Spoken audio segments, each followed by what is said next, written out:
اعوذ باللہ من الشیطان الرجیم بسم اللہ الرحمن الرحیم الذين ينفقون في السراء والضراء والكاظمين الغيظ والعافين عن الناس والله يحب المحسنين۔ اللہ تعالیٰ نے سورہ آل عمران کی اس آیت کے اندر جو لوگ جنتی ہیں، جیسا کہ پچھلی آیت کے اندر بیان ہو چکا تھا کہ اللہ تعالیٰ نے جنت کو تیار کیا ہے، اعدت للمتقین۔ جنت کی صفات کو بیان کرنے کے بعد، جنت کے طول و عرض کو بیان کرنے کے بعد، میرے رب نے کہا کہ یہ جنت میں نے ایسے لوگوں کے لیے بنائی ہے جو متقین ہیں۔ پھر اس کے بعد اللہ تعالیٰ نے متقین لوگوں کی صفات کو ذکر کیا، اس کی تفسیر بیان کی، بتایا، خود اللہ تعالیٰ کی ذات بیان کر رہی ہے۔ پہلی صفت جو تھی پچھلے درس میں بیان ہو چکی کہ اللہ کے راستے میں وہ خرچ کرتے ہیں، غمی ہو یا خوشی ہو، کیسا بھی ماحول کیوں نہ ہو، کسی قسم کا بھی، وہ اللہ کے راستے میں خرچ کرتے ہیں۔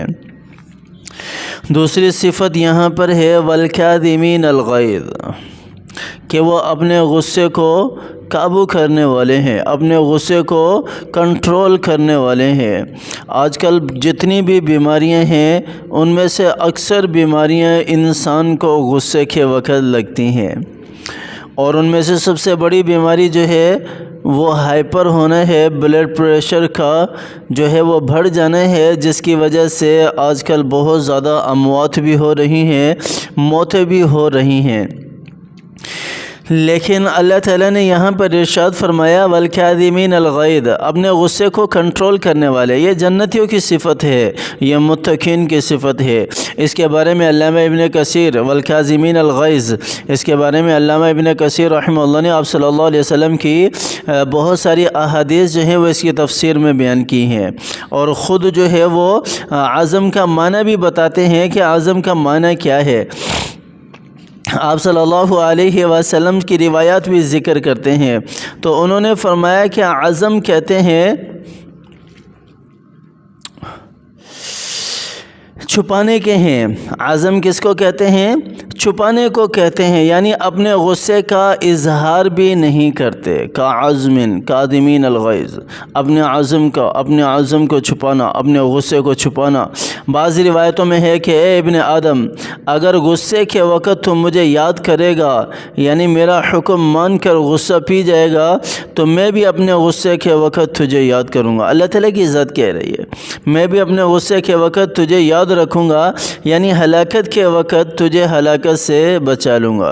ابن ابی حاتم میں یہ حدیث موجود ہے، اور حدیث میں ہے رسول اللہ صلی اللہ علیہ وسلم فرماتے ہیں جو شخص اپنا غصہ روک لے، اللہ تعالیٰ اس پر سے اپنے عذاب کو ہٹا لیتا ہے، اور جو شخص اپنی زبان خلاف شرع باتوں سے روک لے، اللہ تعالیٰ اس کی پردہ پوشی کرے گا، اور جو شخص اللہ تعالیٰ کی طرف اپنی معذرت لے جائے، اللہ تعالیٰ اس کا عذر قبول کرے گا۔ مسند ابو یعلا کی حدیث، یہ حدیث غریب ہے، اس کی سند میں بھی کلام ہے، لیکن یہاں پر علامہ ابن کثیر رحمہ اللہ نے اس کے حوالے سے کاظمین الغیظ جو لفظ ہے قرآن پاک کے اندر، جو جنتیوں کی دوسری صفت ہے، اس میں اس کو بیان کیے ہے۔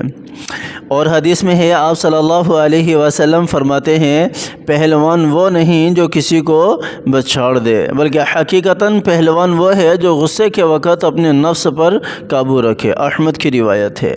اس میں ایک اور پیاری روایت، بڑی پیاری ہے، صحیح مسلم کی اور بخاری کی، علامہ ابن کثیر نے ذکر کی ہے۔ کاظمین الغیظ جو صفت رکھنے والے لوگ ہیں، یعنی اپنے غصے کو پینے والے، ان کے حوالے سے تھوڑی سی طویل ہے، جس میں سب سے پہلے آپ صلی اللہ علیہ وسلم فرماتے ہیں کہ تم میں سے کوئی ایسا ہے جسے اپنے وارث کا مال اپنے مال سے زیادہ محبوب ہو؟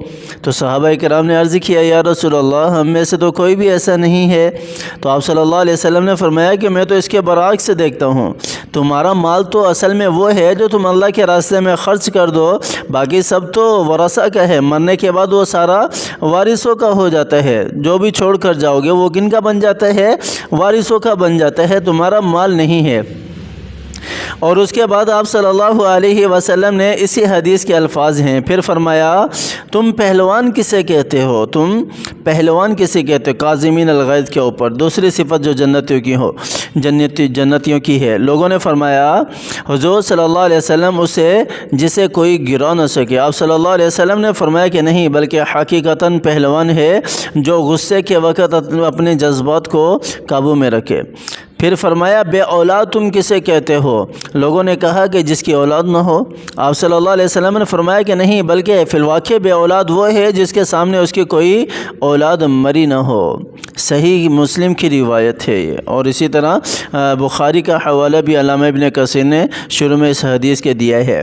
ایک اور روایت میں یہ بھی ہے کہ آپ صلی اللہ علیہ وسلم نے دریافت کیا جانتے ہو مفلس کنگال کون ہے؟ لوگوں نے کہا کہ جس کے پاس مال نہ ہو۔ آپ صلی اللہ علیہ وسلم نے فرمایا کہ بلکہ وہ جس نے اپنا مال اپنی زندگی میں اللہ کے راستے میں نہ دیا ہو۔ حضرت حارثہ بن قدامہ ساعدی رضی اللہ عنہ حاضر خدمت ہوئے، عرض کہنے لگے کہ یا رسول اللہ مجھے کوئی ایسا عمل بتائیے جو مجھے نفع بھی پہنچائے اور مختصر بھی ہو، نفع بھی پہنچائے اور مختصر بھی ہو، تاکہ مجھے وہ یاد رہے، اس کو یاد بھی رکھ سکوں۔ آپ صلی اللہ علیہ وسلم نے فرمایا کہ غصہ نہ کیا کرو، قادمین الغیظ، غصہ نہ کیا کرو، غصے کو روکنے والے بن جاؤ۔ اس نے پھر پوچھا، آپ صلی اللہ علیہ وسلم نے پھر یہی جواب دیا، کئی مرتبہ یہی کہا سنا، غور کیا تو معلوم ہوا۔ قدامہ کہتے ہیں کہ میں نے غور کیا تو معلوم ہوا کہ تمام برائیوں کی جڑ جو ہے وہ کیا ہے، غصہ ہے۔ مسند احمد کی یہ روایت ہے۔ ایک اور روایت میں ہے کہ ابو ذر رضی اللہ عنہ کو غصہ آیا تو آپ بیٹھ گئے، پھر لیٹ گئے۔ ان سے پوچھا گیا کہ آپ نے اس طرح کیوں کیا؟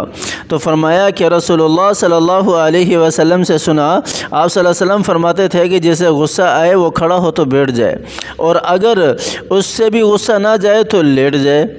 اب کاظمین الغیظ، غصے کو روکنے کی روایات تو بیان ہو چکی ہیں اور یہ جنتیوں کی صفت ہے، لیکن اصل بات تو یہ ہے نا کہ ہم اس غصے کو کنٹرول کس طرح کریں، غصے کو روکے کس طرح روک سکتے ہیں۔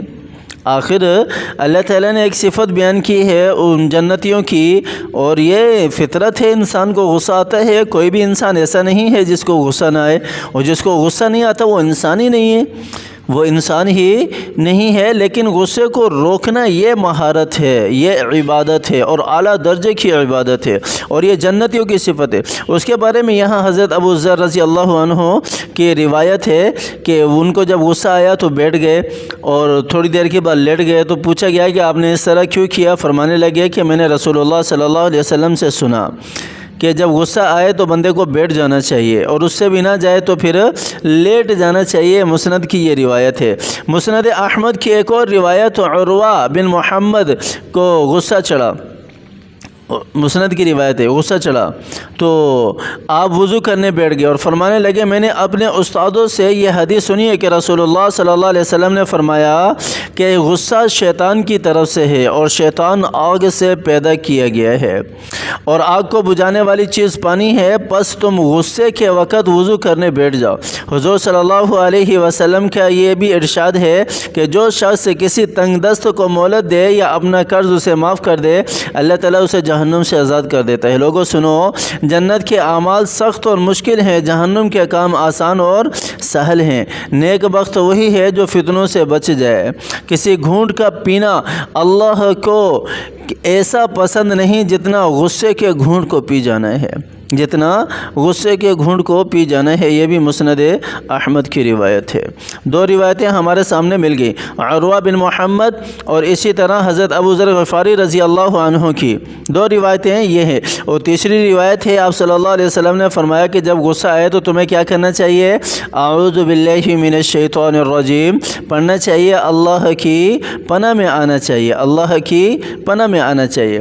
پھر اس کی فضیلت کے اوپر اور بھی بہت ساری روایات ہیں، جس میں حضور صلی اللہ علیہ وسلم فرماتے ہیں جو شخص غصہ اتارنے کی طاقت رکھتے ہوئے پھر بھی ضبط کر لے، اللہ تعالیٰ اس کا دل امن و امان سے پر کر دیتا ہے، بالکل بھر دیتا ہے، امن و امان سے پر کر دیتا ہے، یعنی بالکل وہ امن و امان کے اندر آ جاتا ہے۔ ابو داؤد کی یہ روایت ہے۔ حضور صلی اللہ علیہ وسلم فرماتے ہیں جو شخص باوجود قدرت کے اپنا غصہ ضبط کر لے، اللہ تعالیٰ تمام مخلوق کے سامنے بلا کر اختیار دے گا کہ جس حور کو چاہے پسند کر لے۔ جس حور کو چاہے پسند کر لے۔ اس مضمون کی اور بھی حدیثیں ہیں، اور بھی بہت ساری حدیثیں ہیں آپ صلی اللہ علیہ وسلم سے ہمیں ملتی ہیں کہ غصے کو پی جانا۔ قرآن پاک کی آیت ہے کاظمین الغیظ، جنتیوں کی دوسری صفت غصے کو پینا ہے۔ ہمارے بہت سارے لوگ جو ہیں وہ غصے کو کنٹرول نہیں کر پاتے۔ دکاندار ہے یا کہیں پر ہے، اس کے مزدور نے کوئی غلطی کر دی، جانے انجانے میں ہو گئی، جس طرح بھی ہو گئی، لیکن وہ سارا کا سارا غصہ اپنے مزدور پر نکال دیتے ہیں۔ یا گھروں میں اگر لڑائی وغیرہ ہوتی ہے تو مرد حضرات اپنا سارا کا سارا غصہ اپنی گھر کی عورتوں پر نکال دیتے ہیں۔ بہت سارے جگہوں پر اس گھر ٹوٹتے ہوئے دیکھے ہیں اس طرح۔ تو جنتیوں کی دوسری صفت کاظمین الغیظ ہے، اپنے غصے کو کنٹرول کرنا ہے، اپنے غصے کو پینا ہے۔ اللہ تعالی ہماری حفاظت فرمائے شیطان کے شر سے اور ہر قسم کے شرکس جنات کے شر سے، اور اللہ تعالی قرآن کے حکم پر، قرآن کے احکامات پر عمل کرنے کی توفیق عطا فرمائے، قرآن کو سینے سے لگانے کی توفیق عطا فرمائے۔ اللہ تعالی دنیا میں بھی اور آخرت میں بھی قرآن کو ہمارے لیے حجت بنائے، ہمارے خلاف حجت نہ بنائے۔ اللہ تعالی قرآن کی تلاوت کرنے کی توفیق عطا فرمائے۔ آمین ثم آمین، وآخر دعوانا ان الحمد للہ رب العالمین۔